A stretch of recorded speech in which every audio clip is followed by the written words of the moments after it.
All righty, all righty. Well, da, da, da, yeah, da, da, da, da, da. Ha, yeah, da. Continue to rush dash type to you. I do the music and the lights. I do the whole 9 yards. The time is not now to entertain you. I let's continue along with the sikha because it's time is steady wasting. Time won't wait for me. Yeah. I seen two boys dance and make the Adar song to the same album. Um dum dum bum bum bum bum bum bum dum dum dum bum bum. I don't know if y'all saw that one. Y'all must not know what the song because if y'all knew what that song was, the last song, the last sentence of that song, they wasn't able to play on the radio. It was that it had to be bleeped out. But then when I thought about what they were saying in that song, probably in the month of Adar and Purim, I'm sure we got some of that going on too, and that's okay because we get recreational in Arizona too. Continuing along with 383, we were talking about a Jew begins his daily service when we were talking about this powerful Mode Ani. Let's pick it up with the footnote there again, although we just left off of there 5 minutes ago. I'm going to pass it. We're talking about how pure and how powerful this Mode Ani is. And it's found in every Jew and every man and every woman and every child. And we're also talking about this Coccus panemium. So let's continue along page 384. After starting with this fundamental acknowledgement, a Jew begins his inner divine service of reciting the Shema and the Shemona Esrei. May the words of my mouth and meditation of my heart be acceptable before you, O Lord, my strength and my Redeemer. Continue to dedicate the learning to my dear brother, Theodore Jason Ben Homer Doler, and my brother-in-law, Richard Allen Ben Richard Allen. After starting with this fundamental acknowledgement, a Jew begins his inner divine service of reciting the Shema and the Shemona Esrei. However, preparation is necessary to make it possible to recite these prayers wholeheartedly. Therefore, one first recites Pasukah de Zimra and the blessings before the Shema. After completing his prayers, he proceeds from the house of prayer to the house of study, as we learn at the end of Tractate Barakos, i.e., immersing himself in Torah study. Following that, he carries out his divine service throughout the entire day, fulfilling the directive in Barakos 35b. And then the Alter Rebbe Shulchan Aruch, sections 156 through 157. Conduct yourself according to the way of the world. The above point reflects approaches that are seemingly contradictory. On one hand, the obligation to recite the Shema and the Shemona Esrei is incumbent solely on men and not on women and children. So it's saying that the main text is referring to the obligation to recite the fixed text of the Shemona Esrei 3 times a day.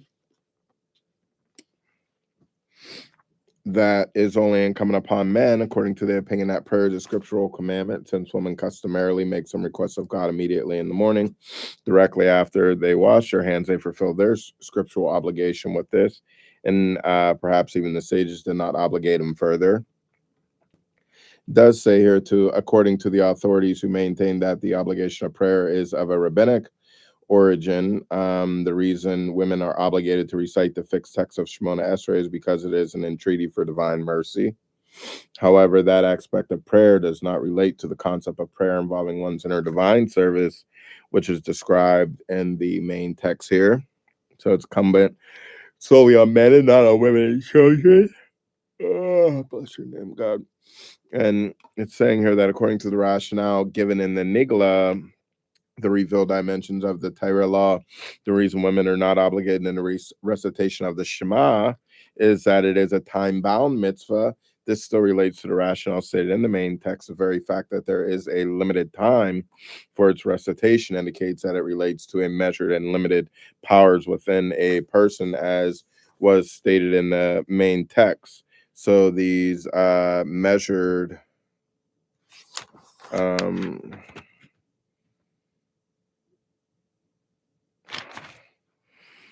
okay.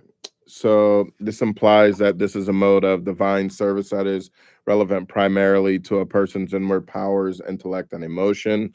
So we're talking about the panim, the kochas panimiyin. Okay, just making sure we're on the same page here. However, all those obligated to recite the Shema and the Shemona Esrei, i.e., adult males who are inherently oriented to perform this inward directed divine service, recite those prayers according to a uniform format. This indicates that this divine service, even though it expresses a person's thoughts and feelings, which are individual in nature, relates to the influence of the essence of the soul, the divine spark shared equally by all Jews. Um,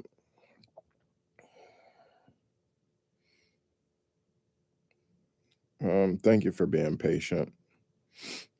Busy days in Phoenix, Baruch Hashem.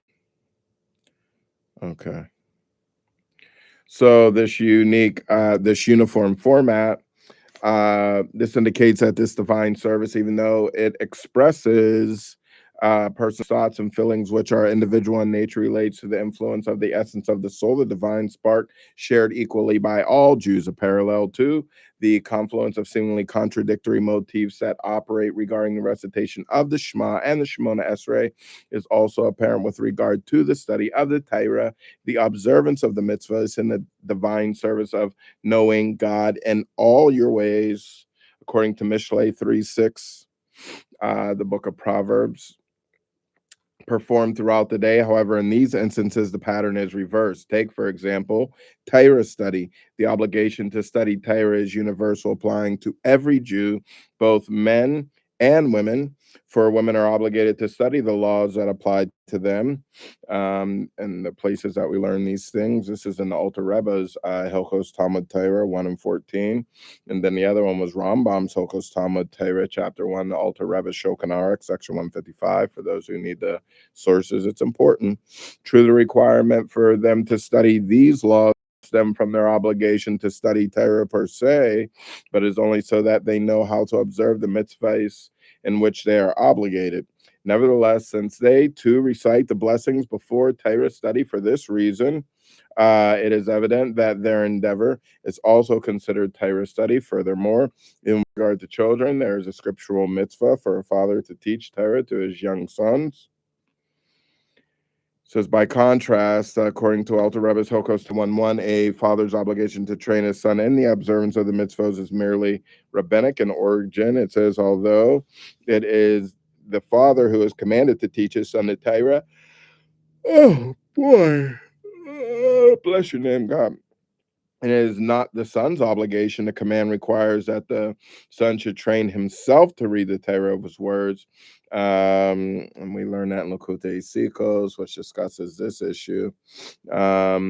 Might There's other sources that might suggest that an obligation also devolves on the child himself, and that source, the Rebbe emphasizes that since the obligations for the father to teach, i.e., to cultivate his son's thought process, not merely perform a deed on his body, as with circumcision, the son himself actively participates in the mitzvah. Okay, moving right along here.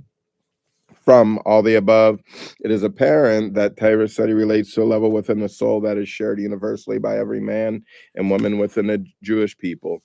Nevertheless, the nature of that obligation, the quantity and the quality expected of each individual, is not the same for each person. There are some who are obligated to spend their days and nights studying the Torah in depth, and we see the sources there in Hilchos Talmud, according to the Alter Rebbe 3:5, and then the Shulchan Aruch, section 156 at number 1. There are businessmen who are required to devote less time to this endeavor, and there are those who fill their obligation by merely studying one verse in the morning and one verse in the evening. Our sages teach in Menachos 99b, it states that such a person fulfills the charge, and Yehoshua 1:8, the words of this Torah scroll shall not depart from your mouth. Nevertheless, it is merely that he fulfills that obligation. he obviously cannot be compared to one who fulfills the charge to meditate on the Torah day and night in a simple literal sense. But continuing along here, it says similarly, women are obligated to study only A, the laws in which they are obligated, and B, only to the extent that they become familiar with them. It says, i.e., a woman's obligation to study Torah includes only the knowledge of how to observe the laws, but not their derivation and abstract interpretation. So, like concepts apply with regard to divine service carried out throughout the day and observance of the mitzvahs and the divine service of knowing God in all your ways. On the whole, these obligations apply uniformly to all Jews. However, there are several distinctions with regard to the details and the manner in which these obligations apply to each individual. Men are obligated to observe all the positive and negative commandments, while women are not obligated to observe time-bound positive mitzvahs, according to Kedushin 29a.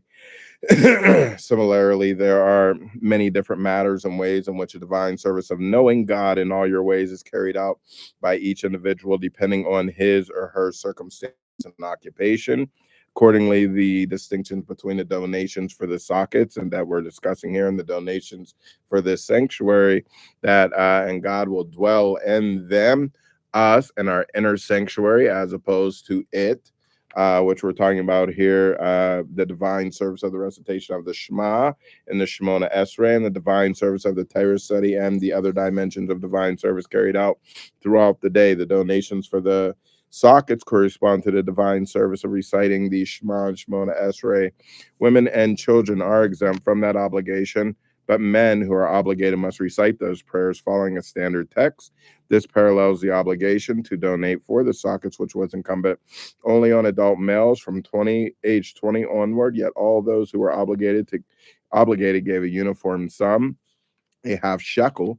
The donations for the sanctuary as a whole resembled the divine service of Torah study and the other dimensions of divine service carried out throughout the day, in which women and children are also obligated. However, just as every person donated according to the fillings of his heart, these services are dependent on every person's individual nature, and the degree to which and the manner in which one person will carry out these services differs from the way another will. The effect of the essence of the soul on the powers of the intellect and emotions. I want to go on.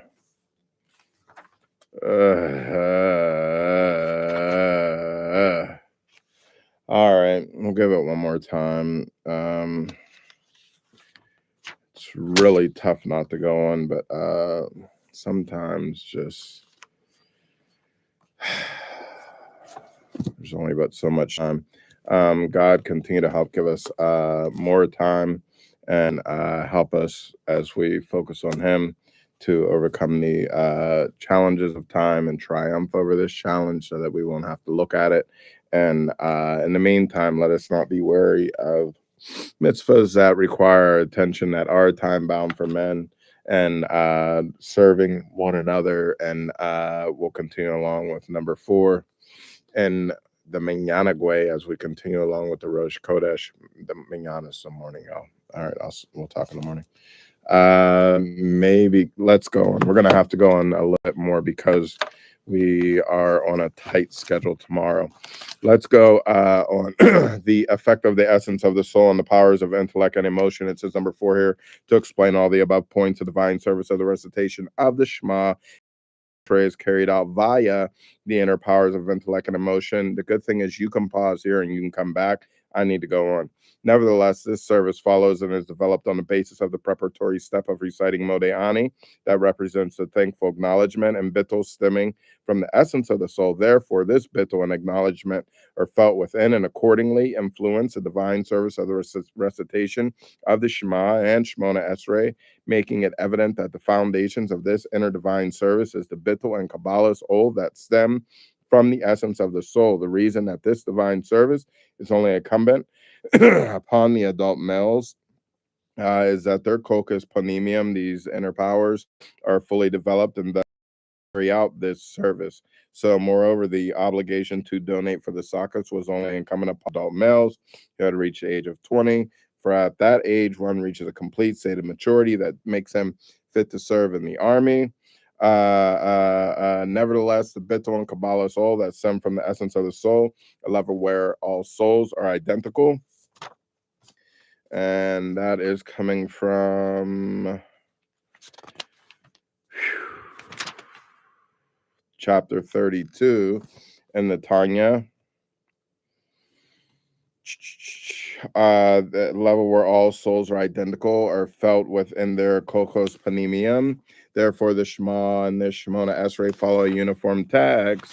Everyone using the same words, thus indicating that the foundation of this service is shared by all. For this reason, and the command to donate for the sockets, which alludes to the divine service of the recitation of the Shema and the Shemona Esrei, as we see in section 3, the Torah emphasizes the rich shall not give more, nor shall the poor give less. The spiritual parallel is divine service with the powers of intellect and emotional faculties, where there is a difference between the rich and the poor. One person's divine service is not the same as another's. Therefore, when looking at each person's donations for the sockets or his divine service in the recitation of the Shema and the Shemona Esrei individually, it is not evident that this individual divine service stems from the essence of the soul. On the contrary, what is apparent is the Tengera, and it's saying that as evident from Shemos 30th verse 30th chapter 13th verse, each year every Jew would give a half shekel, whose value is 10 gerah, as a donation for the communal sacrifices. The communal sacrifices are compensated for and thus paralleled by the service of prayer. In that context, the 10 gerah of that donation allude to the 10 powers of the soul. So it's saying that allude to the 10 inner powers that comprise a person's individual intellectual and emotional faculties, according to Derek Mitzvah, page 69a. Nevertheless, when comparing and combining the donations made by all those who contributed, i.e., when focusing on the foundation of their divine service that unifies them and joins them together as a whole, their donations are uniform. The rationale, as explained above, is that our divine service with our kokos panemium must be carried out in a manner that enables the bittul stem from the essence of the soul to be felt within it. Accordingly, the rich shall not give more, nor shall the poor give less. It does go on here.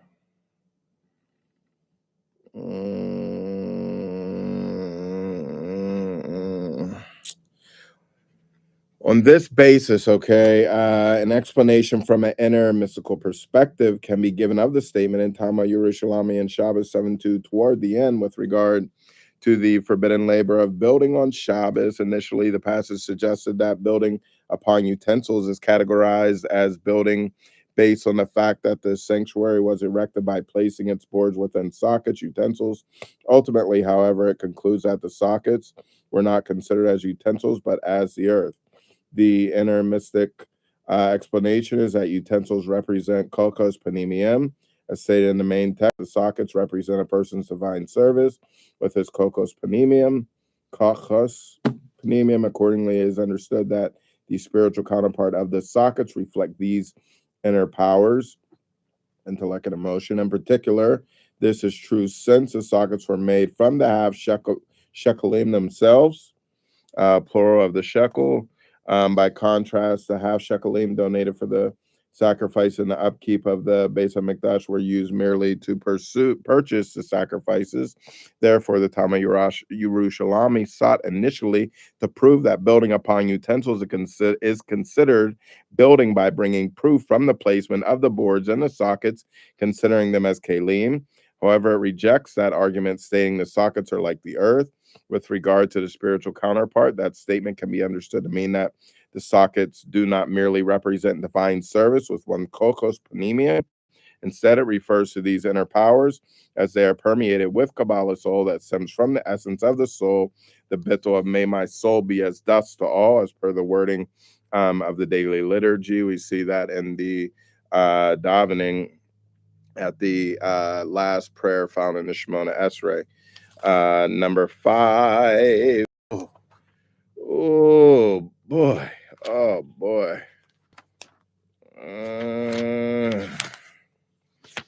Nevertheless, the divine service of reciting the Shema and the Shemona Esrei, the spiritual parallel of the donations for the sockets, represents a person's personal efforts of refinement within his inner self, achieved with his kokos panium. Such divine service is limited, for a human's being efforts and power are inherently limited.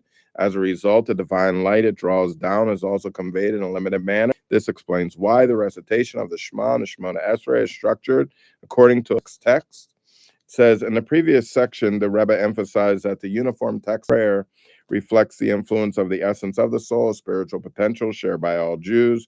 In this section, he highlights how the fixed text indicates that the intellect and emotion, the powers given expression and prayer, are defined in nature. The two concepts are not contradictory. Indeed, this is one of the fundamental points underscored in the Sikha, that a person's divine service with his kokos panemium reflects the bittul and Kabbalah's soul that stem from the essence of the soul. Nevertheless, even though the kokos panemium are influenced by the soul's essence, they are limited in nature. So, with a specific number of passages, blessings, words, and letters, and is governed by detailed laws of pronunciation, according to the Shulchan Aruch and Alter Rebbe Shulchan Aruch, section 61. This structure reflects an ordered pattern, as is characteristic of divine service with one's kokos panemium. The very word Shema Yisrael reflect understanding and comprehension. Thus, Chassidim would emphasize that the meaning of the word Shema is not simply hearing, but deheren, comprehending and internalizing. Meditation on the greatness of God. This in turn leads to you shall love the Lord your God, as we learn in Deuteronomy, Devarim 6:5. The person's heart being aroused with the love and fear of God, as we see in Torah or page 1 and Contras Avoda, section 4. Through this divine service with his mind and heart, he binds his wisdom with God's wisdom and his love with the godly light that shines in the Sephira of Chesed, Torah or 7D, and Derek Mitzvaseka, Shoras Mitzvahs Hatafila, chapter 2. The good thing about these sources, if you have them, or this is not your first time hearing this sikha, or you have other questions, the sources are also there for you to elaborate and I don't know if it's exasperate or what I'm saying is you need to go in there and look a little bit further. There's a reason why we have that in front of us right now. So, i.e., aligning the powers of his soul with the godliness that encloses and contracts itself within these attributes. From the person's perspective, this divine service relates to specific attributes within his soul.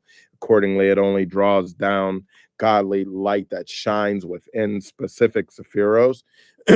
It does not draw down God's essence. To make a dwelling for God, number 6, after the divine service of the recitation of the Shema and the Shemona Esrei, a person proceeds to the divine service of studying the Torah and fulfilling its mitzvahs, and afterwards to the divine service he carries out throughout the day, knowing God in all your ways. The purpose of these services, the Rebbe is emphasizing that a person's divine service throughout the day has two fields of expression: his study of the Torah and observance of his mitzvahs, and his involvement in his mundane activities with the goal of knowing God in all your ways. Each person's efforts and both prongs of service or individual and nature is to establish a dwelling for God in this lowly realm. Kuma, Parshas Naso, section 16. Also similar statement by Midbar Rabbi, 13:6. Baruch Hashem for that source. It seems to keep coming out a lot, drawing God's essence into this material plane as it exists within its own context. And continue along on page 390, the divine service a person carries out throughout the entire day. The primary time in which a dwelling for God is established has no limits. There are no restrictions regarding the way he chooses a dwelling for God in the lower realms.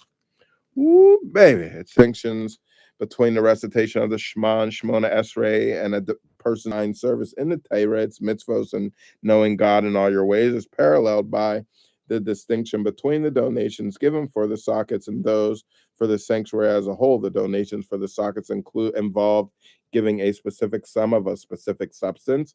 A half shekel of silver and sockets were then made from this silver itself that we were just talking about. contrast, the donations for the sanctuary as a whole involved giving 13 general categories of articles, which included elements from each of the three general categories of existence: inanimate matter, plants, and animals. The fourth category, mankind, was also involved through the generous feelings of the heart that motivated the donations. All of these elements were involved because, oh boy. Mhm.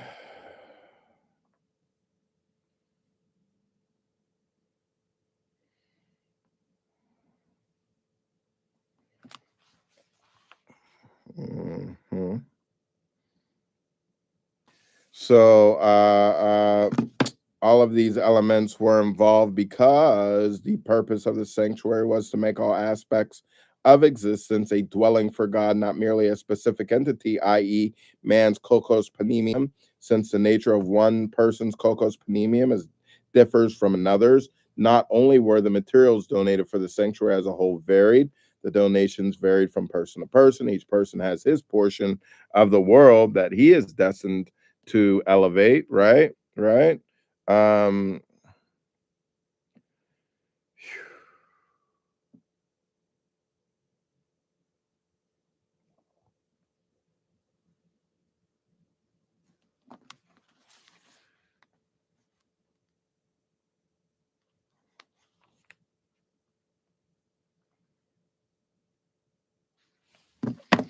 all right. So the divine service a person carries out throughout the entire day, the primary time in which a dwelling for God is established has no limits. There are no restrictions regarding the way he chooses to make a dwelling for God in the lower realms, which we were just expounding upon. The type of business or field of work he chooses is left to his individual preference. The reason is that the purpose of this type of divine service is to make the lowest elements of existence dwelling for God as they exist within their own context, using them for the sake of heaven, and on a high level to know God in all your ways. Now, it does go furthermore to expound that such service draws down God's essence, because God's essence is drawn down specifically into the lowest realm, this material world, a level of existence below which there is no other. As we see in Tanya chapter 36, just as this motif applies in the spiritual cosmos, that it is into this material world and not into the loftier spiritual realms that God's essence is drawn down. So too, in this world itself, it is specifically man's lowly material activities in which his essence will be manifest, according to Torah, or page 43 in Lakute Sikos, volume 6, page 17. And it's saying in these latter sources here that I just spoke about is explained that the loftier spiritual realms of existence reveal specific divine virtues. As such, they are unable to manifest God's essence that transcends all virtues and attributes. Thus, it is the material world, which is not a medium for the revelation of any specific divine dimension or virtue. Hence, it is in such a world that his essence can be manifest. Now, when it's talking about a dwelling for God as they exist within their own context, it's saying here, i.e., not necessarily using them directly to fulfill a mitzvah, but rather using them for a Torah purpose as they exist within their own material context, by using them for the sake of heaven and on a higher level. Regarding the difference between these two modes of service, to know God in all your ways. As such, it is understood that the performance of such service is not limited to men specifically, but is appropriate for every Jew. And it's saying such divine service is applicable to everyone because God's essence relates to every Jew, as reflected by the Adage. God's name is regularly on everyone's lips, even women, children, and unlearned folks, as we learn in the mimer entitled Kokmos Bakutz Tarona, 5694. And say for Amarim, Contrasum, volume 2, page 296. Because it involves serving God through action, which we keep talking about. Nevertheless, for God's dwelling to be complete, it is necessary that all Jews also contribute their feelings of generosity, i.e., the divine service of every Jew be performed with vitality and spirited feeling. It says here in Or Shmos, volume 5, page 1351, which states that the third category, Terumah, mentioned in this Torah reading, i.e., the donation for the sanctuary as a whole, parallels loving God with all your might, which, as explained in CHASSIDUS Torah, refers to an unmeasured and unbounded commitment. Such love draws down the level of me'od above, i.e., a dimension of godliness that is utterly and totally unlimited. This me'od, tov me'od, avoda me'od, this is like not so high level stuff, but we're getting somewhere. Oh boy, oh boy, oh boy. How one phase of divine service leads to another, and we fast forward. Let's finish it. Best. The sanctuary was fashioned from the 13 or 15 material entities donated for the fashioning the sanctuary as a whole. It does say here that the concept that donations for the sanctuary included 13 types of is found in Shir Hasharim Rabbah 413. And other sources, the concept of the donations that the sanctuary included 15 types of materials is found in Rabbeinu Bachya, Shemos 25:7, and other sources.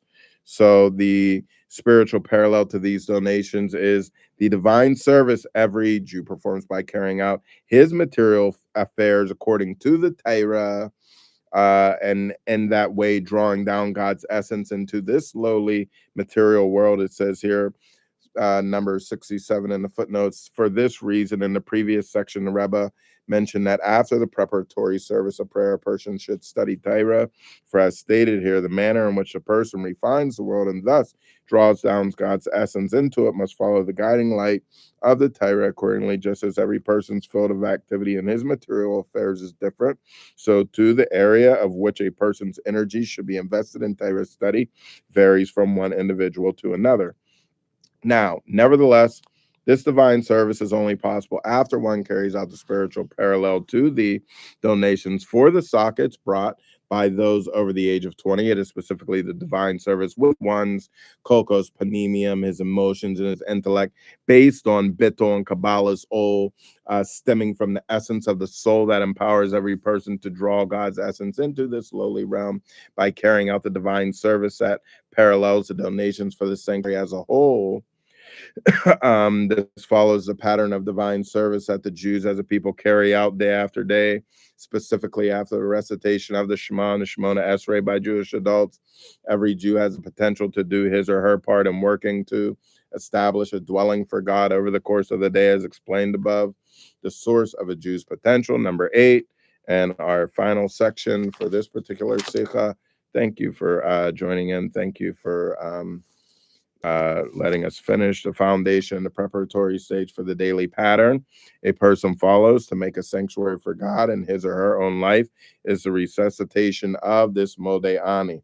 And to clarify, as stated in this section, that prayer prepares a person for his service in refining the world. However, both prayer and that service are dependent upon the foundation of the Modeh Ani. All right, so do we see that? We say Modeh Ani when we get up. Knuckle Vaser Blase Blase. We go to Talis, Tefillin, and Tefillah, and then after that, we refine the world. With that statement, one gives voice to the bittul and the Kabbalah soul of that stem from the essence of the soul. A similar pattern applied in the construction of the sanctuary.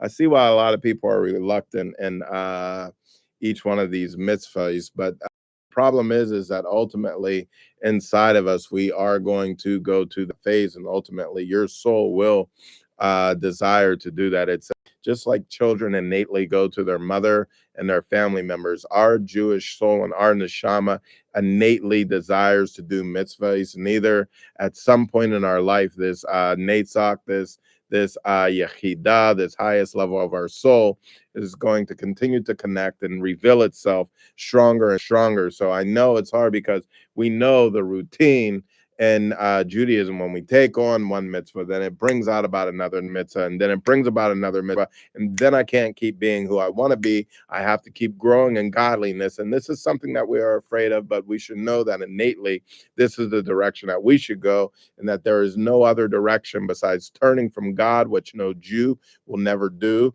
So don't even fight it, just go along with it. Wrap tefillin for the basis of your day, and then continue going in and refining your day, built on the foundation of your Modeh as we can review that again. That's why they have this as the first thing in the Shulchan Aruch, because once we have that foundation, then we begin working on our tefillin and our tefillah, also Mama Sadaka, and refining the world. Then our work becomes and energized with vitality. And this is what we're trying to do. This action becomes actionable, and it has truth behind it, and a soul, and it gathers and builds momentum and builds on our intellect and changes the experiences in our life that are holding us back, and give us a clearer peace of mind, and giving us another opportunity and a feeling of accomplishment and purpose. And these are all the things that we agreed to God that we wanted and the plan for life. Now, with that statement, one gives voice to the Bittul and Kabbalah soul that stems from the essence of the soul. Now, similar pattern applied in the construction of the sanctuary. Before Moses conveyed God's command to build the sanctuary to the Jewish people, he gathered together the entire congregation of the children of Israel. Let's see what God's talking about here in Exodus chapter 35, first verse. Seemingly, he should have first gathered all the men of 20 and older and commanded them to bring the donations for the sockets, for these comprise the first element of the sanctuary, its base. And afterwards, he should have gathered the entire people, including the women. Now, Rambam Shmos on however, the Zohar, volume 2, page 195a, which could be interpreted as excluding the women, the Zohar refers to the verse from Shmos cited above and states, Rabbi Abba began quoting verse describing the Hakel gathering. Gathered together the nation, the men, the women, and the children, according to Devarim, book of Deuteronomy, 31st chapter, 12th verse. Just as at the Hakel gathering, all Israel were included. So too here, all Israel were included. Who were they? The 600,000. Similarly, that text later states on page 196 in the same source, he gathered together. This refers to the men. He separated them. Or Chaim, Shmos 35:1, which reconciles the two approaches, explaining that the women were in attendance, but they were separate from the men. Also in Lakutei Sikos, volume 26, page 269 and 270. And we'll translate that later. And that passage we'll discuss here, and again in a few more weeks, it appears, apparently. So, including the women, and commanded them to whole. However, Moses first gathered, shares a particular connection to the year when this particular seal was published, which was the year 5733, which was the calendar year of 1973, because that year, 7th of Adar, the day of Moshe's yard site, which is sneaking up on us quickly, which is commemorated in Adar 1, see Magan Avraham 580, verse 8, fell in Parshas Terumah. It's not going to happen that way this year. That's okay. I don't think just my quick math says it's not. As stated in Sheba Kosav, the beginning of Parshas Vayeshev, the festivals, and by deduction, it can be said also other commemorative dates share a connection with the Torah readings of that week. Now, Takuni Zohar and Geras HaKadosh, Epistle 27 states that after Moshe's passed, a ray from his soul shines forth to the 600,000 souls. In every generation, it's possible to say that the ray shining from Moses' soul generates unity among the entire nation, because this arouses the essence of every Jew's soul, in which level all are equal. And the Maimer entitled Ve'ata Tate Sava 5741, translated in Lessons Sefer Hamamarim, it is self-evident that each year on the day of Moses' passing, the motif is intensified. So this year we should, and we will, stronger than ever. Moses first gathered all the people together in order to arouse the essence of the soul that is found equally in every Jew. This is going to be great, guys. Lakutei Sikos, volume 6, page 217, because we all have a piece of Moses in us. You got a little bit of Moses in you, or however the song goes, y'all know. Therefore, Moses gathered together the entire congregation of the children of Israel, including the women and the children, to arouse the essence of the soul present in every Jew. This made it possible for him to command them later to build a sanctuary. We are about to build a sanctuary. The unity of the Jewish people was a prerequisite for the construction of the sanctuary, because it is only when the Jews are united as one that the oneness of God, the revelation that was manifest in the sanctuary, could be revealed. According to Tanya chapter 32, this is a reason to add and joy in the month of Adar. Mishe, Mishe, Mishe. This led to the revelation of the motif described above, that the divine service of the Kokos Panemium should be affected by the Bittul and the Kabbalah soul that stems from the essence of the soul. The influence of this bittul and this Kokos Panemium was represented by the donations for the sockets. Its inward service was followed by the divine service reflected in the donations for the sanctuary as a whole. A similar pattern applies in every generation. Moses, i.e., the extension of Moshe, in every generation, according to Tikkun Zohar, Tikkun 69, as represented by the leaders of the Jewish people who serve as the heads of the Jewish people in that generation, as we learn in Tanya chapter 2, as explained above a couple weeks ago.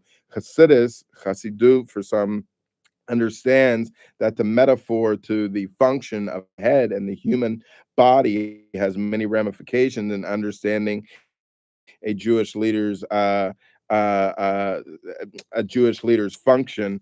Let's just talk about it for 1 second. Let's go back. We're right here, and we're about to build a sanctuary. Oh man, this is on the verse. Then Moses and the children of Israel sang. They said, "Lamor, I will sing to God." Or Hachaim cites the words. They said, "Lamor, I will sing." The intent is that they said to each other, Lamor, let us recite a song together without any distinction or differentiation, to the extent that even though they were many, they would be like one person. They aligned their intentions together and did so as reflected in their saying, I will sing, using the singular, who states that the Jews camped before Har Sinai as one man with one heart, as if they were one person. Were that not their intent, they would have used the plural, we will sing.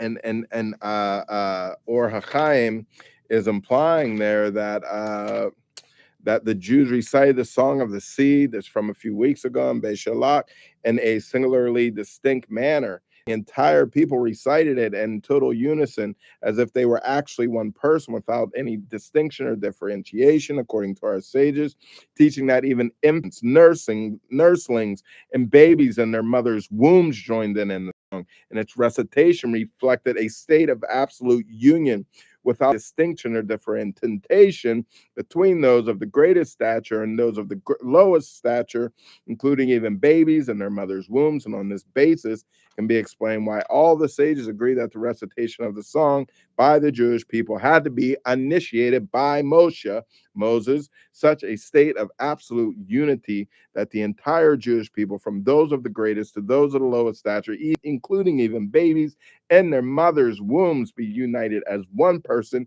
could only be possible through the influence of Moses. So the similar pattern applies in every generation. Moses, okay, i.e., the extension of Moses in every generation, as represented by the leaders of the Jewish people who serves as the heads of the Jewish people in that generation, arouses the essence of their souls.